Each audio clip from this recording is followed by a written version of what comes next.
સૌથી પહેલાં તો આજે આપણા ઈષ્ટદેવ ભગવાન શ્રી રામચંદ્રજી મહારાજના પ્રાગટ્ય દિવસ છે, એટલે રામનવમીની સૌને હું શુભેચ્છાઓ પાઠવું છું. સૌને મારા જય સિયારામ. આજે મહત્ત્વના બે વિષયો ઉપર ગુજરાતભરની જનતાનું ધ્યાન દોરવાનું છે. ગઈકાલે વિધાનસભામાં મારો એક તારાંકિત પ્રશ્ન હતો. પ્રશ્ન ક્રમાંક 68થી મેં એક પ્રશ્ન પૂછ્યો હતો અને ગૃહમંત્રીએ મને લેખિતમાં જવાબ આપ્યો. જોકે એની વિધાનસભામાં ઊંડાણપૂર્વક ચર્ચા ઊભા થઈને જે કરવાની હોય એ નથી થઈ શકી સમયના અભાવે, પરંતુ જવાબ જે આવ્યો એ ચોંકાવનારો છે. મેં એવું પૂછ્યું હતું કે અમદાવાદ અને સુરત જિલ્લામાં આખામાં કેટલા લોકોએ સ્વરક્ષણ હથિયારનું લાયસન્સ લીધું છે પોતાના માટે, સિક્યુરિટી ગાર્ડ કે પાક રક્ષણ કે અન્ય કોઈ લાયસન્સની વાત નથી કરી, માત્ર માણસ પોતે કમરે લટકાવવાની રિવોલ્વરના લાયસન્સો કેટલા લોકોએ લીધા છે. અને મને સરકારે આશ્ચર્યજનક આંકડો આપ્યો કે અંદાજે સુરતની અંદર 2900 લોકો અને અમદાવાદમાં 5100 લોકો, એમ કુલ મળીને લગભગ 8000 લોકો પાસે હાલમાં રિવોલ્વરના લાયસન્સ છે. અને 1000 અંદાજે 1000 કરતાં પણ વધુ લોકોએ નવા હથિયારો મેળવવાની અરજી આપી છે. અને આ જે કાંઈ 8000 લોકો પાસે હથિયારો છે એ 8000 લોકોએ સરકારને એવી અરજી આપી હોય કે મારા જીવને જોખમ છે, મારા મિલકતને જોખમ છે, મારા ઉપર ભય છે, માટે મને બંદૂક આપો. સરકારે એને મંજૂરી આપી તો જ એની પાસે હથિયાર આવ્યું. આ આંકડો ખાલી સુરત અને અમદાવાદ બે જિલ્લાનો છે. રાજકોટ, મોરબી, ભાવનગર, જામનગર એનો આંકડો તો હજુ બાદ. આ આંકડો એવું બતાવે છે કે ગુજરાતના જે કોઈ પણ સુખી સંપન્ન લોકો છે એમને ગુજરાતની પોલીસ ઉપર કોઈ ભરોસો નથી, કાયદો વ્યવસ્થા ઉપર ભરોસો નથી, સરકાર ઉપર કોઈ ભરોસો નથી. એમને પોતાના કમરે રહેલી રિવોલ્વર ઉપર જ ભરોસો છે. કેમ કે જો એમના ઉપર ગુંડાઓ, લુખ્ખાઓ, લફંગાઓ, બદમાશો કોઈ હુમલો કરશે તો પોલીસ કે સરકાર એમને નહીં બચાવે. એમને એટલે જ પોતે રિવોલ્વર રાખીને ફરે છે કે મારું રક્ષણ હું પોતે કરીશ, મને કોઈના પર ભરોસો નથી. અને જો સરકાર પણ એવું માનતી હોત કે લોકોની સુરક્ષાની જવાબદારી સરકારની છે, તમારે પોતે ચિંતા નથી કરવાની, તો સરકાર આ રિવોલ્વરના લાયસન્સ આપવાના બદલે વટથી એમ કહેત કે કોઈ જરૂર નથી લાયસન્સની, જાઓ બિંદાસ ફરો રાજકોટની, અમદાવાદની, સુરતની બજારમાં, કંઈ થાય તો અમારા ઇન્સ્પેક્ટરો બેઠા છે. પણ સરકારે બાંહેધરી આપવાના બદલે લાયસન્સ આપી દીધું કે તમે તમારું કરો પોતે. આ તો 8000 લોકો છે અને આ તો બે જિલ્લાના છે. મારું એવું માનવું છે કે ગુજરાતમાં લગભગ 1 લાખ લોકો અંદાજે રિવોલ્વરના લાયસન્સ લઈને ફરતા છે. મારો આવો અંદાજ છે, કદાચ આંકડો વધુ હોય અથવા ઓછો પણ હોય. પણ ગુજરાતમાં ગન કલ્ચર જેવું યુપી બિહારમાં ગન કલ્ચર છે કે દરેક માણસ કટ્ટા લઈને રખડે છે અને ગમે ત્યારે ભડાકા કરે. આ પરિસ્થિતિનું નિર્માણ કેમ થયું કે લોકોએ લાયસન્સો લઈને, હથિયારો લઈને ફરવું પડે છે? આટલી મોટી પોલીસ શેના માટે છે? તો આજે હું એ તમને બતાવવા આવ્યો છું કે પોલીસ લોકોના રક્ષણ માટે નથી, પોલીસ લોકોને સુરક્ષા આપવા માટે નથી. પોલીસનો આખા ગુજરાતમાં ઉપયોગ માત્ર અને માત્ર આમ આદમી પાર્ટીના નેતાઓને પકડવા, ધમકાવવા, ડરાવવા, જેલમાં પૂરવા, એમને જેલમાં પૂર્યા પછી પણ તકલીફો આપવા માટે આખા ગુજરાતમાં પોલીસનો ઉપયોગ થઈ રહ્યો છે. જનતાને ભગવાન ભરોસે છોડી દેવામાં આવી છે. જનતાનું જે થવું એ થાય, બુટલેગરો જે કરવું હોય તે કરે, ડ્રગ્સનું જે થવું એ થાય.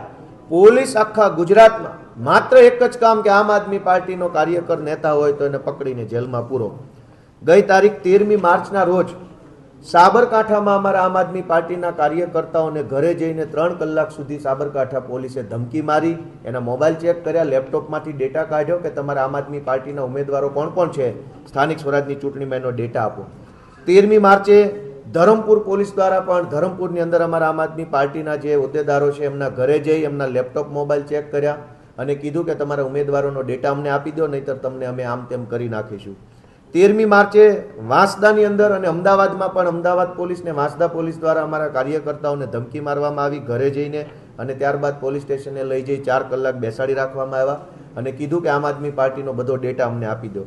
14મી માર્ચે પાલનપુરની અંદર અમારા આમ આદમી પાર્ટીના જે હોદ્દેદારો છે એમના ઘરે જઈ પોલીસે એમનો પણ મોબાઈલ લઈ લીધો, ડેટા ચેક કર્યા અને તમારા ઉમેદવારોની યાદી અમને આપી દો. અને તમને અમે જેમ કહીએ એમ કરો, નહીંતર અમે તમને ખોટા કેસમાં ફિટ કરી દઈશું, એવી ધમકી મારી. 15મી માર્ચે સુરેન્દ્રનગર પોલીસે અને ચોટીલા પોલીસે સુરેન્દ્રનગર અને ચોટીલાની અંદર કાર્યકર્તાઓને પોલીસ સ્ટેશને બોલાવી ધાકધમકી કરી, ઘરે જઈને ધાકધમકી કરી. એમની પાસેથી પણ વિધાનસભા અને જે ડેટા છે કાર્યકર્તાઓનો, ઉમેદવારોનો ડેટા દાબ દબાણથી માંગવાની કોશિશ કરી. 16મી માર્ચે નવસારીમાં, અમદાવાદમાં, નરોડામાં, બાપુનગરમાં અને એલિસ બ્રિજમાં આટલી જગ્યાએ પોલીસે, એલિસ બ્રિજ, બાપુનગર, નરોડા, નવસારી, અમદાવાદ પોલીસે અમારા એ વિસ્તારના કાર્યકર્તાના ઘરે જઈ અને એમની પાસેથી ચૂંટણીને લગતો ડેટા માગી ધાકધમકી ચાલુ કરી. અને જ્યારે આ તમામ વિસ્તારમાં જ્યારે અમે પોલીસને પૂછ્યું કે આ તમારે અમારો ડેટા શું કરવો છે, તમે કોના કહેવાથી આવા કાળા ધંધા કરો છો, આવી દલાલી કેમ કરો છો, એવું જ્યારે પૂછ્યું ત્યારે દરેક પોલીસે કીધું કે અમારી પાસે કમલમમાંથી ડેટા માગવાનું અમને સૂચન કરવામાં આવ્યું છે. આખા ગુજરાતની પોલીસનો ઉપયોગ માત્ર આમ આદમી પાર્ટીના નેતાઓની પાછળ થઈ રહ્યો છે. પબ્લિક રામ ભરોસે છે, પબ્લિક ભગવાન ભરોસે છે, એટલે પબ્લિક હથિયારોના લાયસન્સ કઢાવવા લાગ્યું છે. આ પરિસ્થિતિ ગુજરાતની થઈ છે. 17 તારીખે મોડાસા પોલીસે અને 24 તારીખને રાત્રે 2 વાગે અમદાવાદની અંદર અમારા આગેવાન અમજદભાઈ છે, એમના ઘરે એસઓજી પોલીસ, મહિલા પોલીસ બધા ઘરમાં ઘૂસી ગયા અને સવાર સુધી ગાળીગલોચ કરીને એમની પાસેથી ડેટા કઢાવવાની કોશિશ કરી. આમ છેલ્લા 15 દિવસથી જોવો તો ગુજરાતના લગભગ જિલ્લા તાલુકાઓમાં એક સરખા પ્રકારે પોલીસે અમારા કાર્યકર્તાઓને પકડી, હેરાન કરી, ગાળીગલોચ કરી, ધાકધમકી કરી, ખોટી એફઆઈઆર કરી. આમ આદમી પાર્ટીના ઉમેદવારો કોણ છે સ્થાનિક સ્વરાજમાં, કોર્પોરેશનમાં, નગરપાલિકામાં, એનો ડેટા કઢાવવાની કોશિશ કરી અને કમલમ સુધી આ ડેટા પહોંચાડવા માટે દલાલો બની, ગુલામો બનીને કામ કર્યું છે. ગઈકાલે સુરેન્દ્રનગરના અમારા કોળી સમાજના આગેવાન અતુલભાઈ વેગડ વર્ષોથી ત્યાં કામ કરે છે, સમાજ સાથે સંકળાયેલા છે, પાર્ટી સાથે જોડાયેલા છે. એમને પોલીસે બોલાવી અને સુરેન્દ્રનગરના એસપીએ એની ચેમ્બરમાં બોલાવીને 2 લાફા મારી લીધા અને કીધું કે જા તારી જ્ઞાતિને જઈને કહી દે છે, બહુ વાયડી ના થશો તો ટાંટિયા ભાંગી જશે. આવું સુરેન્દ્રનગરના એસપીએ અમારા કોળી સમાજના આગેવાન અતુલ વેગડને કીધું ગઈકાલે.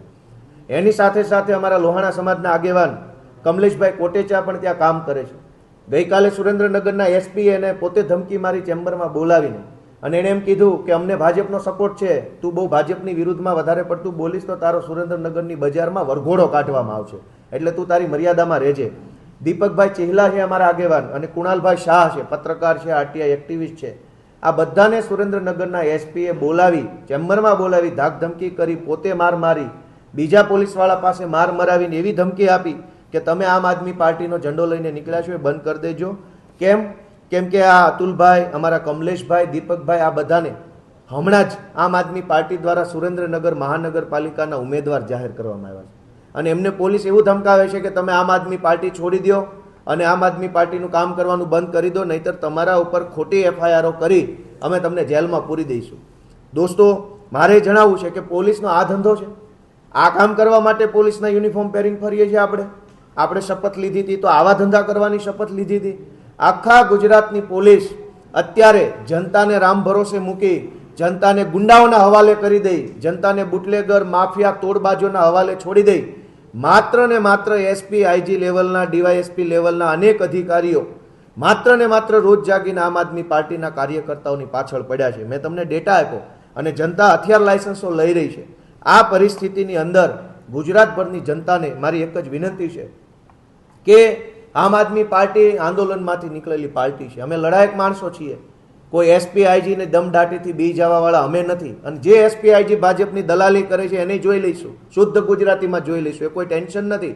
સમય બદલાશે ત્યારે મોઢા હંતાડતા નહીં આવડે જે લોકો આજે ભાજપની દલાલી કરે છે એમને.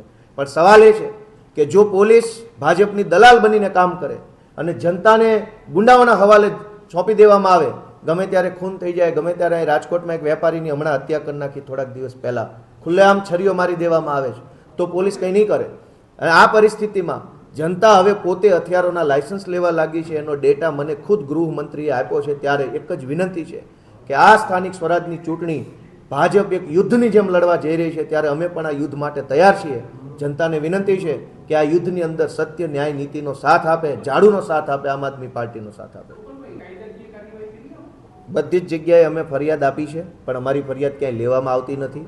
પોલીસે સ્પષ્ટ કીધું છે કે અમને ઉપરથી કમલમમાંથી ભાજપનો આદેશ છે કે ભાજપ આમ આદમી પાર્ટીના કાર્યકર્તાઓને ડરાવો, ધમકાવો અને એના ઉમેદવારનો ડેટા કઢાવી લો. અમે ફરિયાદ આપીએ છીએ. હવે ચોરને જ તે ન્યાયની ફરિયાદ આપવાની. બિલકુલ કોર્ટે છે, એ ચાલુ છે પ્રોસેસ, એ કરશું. અમારા ધરમપુરમાં, વાંસદામાં, પાલનપુરમાં, સુરેન્દ્રનગર, ચોટીલા, નવસારી, નરોડા આટલી જગ્યાએ અમારા જે કંઈ કાર્યકર્તાઓને હેરાન કર્યા છે એમાં અમે પોલીસની વિરુદ્ધમાં ફરિયાદ આપવા માટે સૌથી પહેલાં પોલીસમાં રજૂઆત કરી છે. આગળના દિવસોમાં જો પોલીસ સ્ટેશનેથી વ્યાજબી જવાબ લેખિતમાં નહીં મળે તો અમે એના માટે કોર્ટમાં પણ જવાના, કેમ કે આ બધી જ ઘટના હજુ હમણાં જ બનેલી છે, ચાલુ જ છે. તમે હમણાં કીધું કે ગૃહમંત્રીએ મને ડેટા આપ્યો, એ ડેટા શેર કરો ને. બિલકુલ, મેં વોટ્સએપમાં નાખ્યા છે, બધાના વોટ્સએપમાં મળી જશે. કેટલા લાયસન્સ ઇસ્યુ થયા છે? અંદાજે 8,000 કરતાં વધુ લાયસન્સ 2 જિલ્લામાં છે અને 500 કરતાં પણ નવા લાયસન્સોની અરજીઓ થઈ છે, અને એ તો ખાલી 2 જિલ્લાનો આંકડો છે. ગુજરાતમાં તો 33 જિલ્લાઓ છે, 2માં 8,000 હોય તો 4માં 8 દુ 16,000 થઈ જાય, તો 16 જિલ્લામાં કેટલા થાય?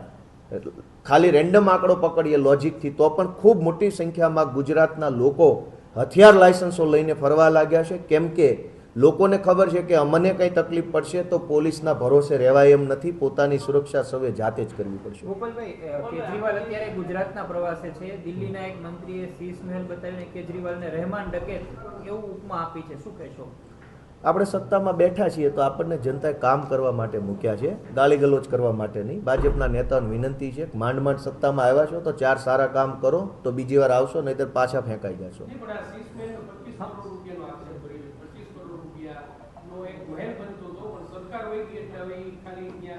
પ્રદર્શની તરીકે રાખી વાર્તારે વાર્તા છે ભાઈ. અહીંયા ભાજપના કોર્પોરેટરોએ 100 કરોડનું કરી નાખ્યું છે અને તમે મુખ્યમંત્રી ઉપર 25 કરોડના આરોપ લગાવતા શરમ નહીં આવતી? અહીં ભાજપમાં જે રાડાના મકાનો છે, જે સરકારી મકાનો, એમાં ભાજપના કોર્પોરેટરોએ કેટલા કરોડનું કરી નાખ્યું રાજકોટમાં જ. એ જ પાર્ટીના લોકો મુખ્યમંત્રી પર 25 કરોડનો આરોપ લગાવશે, શરમ આવી જોઈએ. રાજકોટ ભાજપના કોર્પોરેટરોને ખિસ્સા ખંખેરે તો 100-200 કરોડનો માલ કમાયા. ખાલી કોર્પોરેટર લેવલના માણસો 100-200 કરોડની કાળી કમાણી કરી લેતા હોય, મુખ્યમંત્રી પર 25 કરોડનો આરોપ લગાવતા હોય તો એનો મતલબ સમજી લો કે અરવિંદ કેજરીવાલ દેશના સૌથી કટ્ટર ઈમાનદાર વ્યક્તિ છે, હતા ને રહેશે. ને તો હવે તો કોર્ટમાંથી જજમેન્ટ આવેલું છે, કોર્ટે કહી દીધું કે નિર્દોષ માણસ છે, પછી ક્યાં કોઈ આરોપની વાત રહી? એમની રહેમાન ડકેત આ શબ્દ પ્રયોજવો, હવે જેને પ્રયોજ્યો એ ભાઈ એના પોતાના પરિવારમાં જે રીતની એને પાલન પોષણ થયું હોય એ પ્રકારના શબ્દો વાપરે.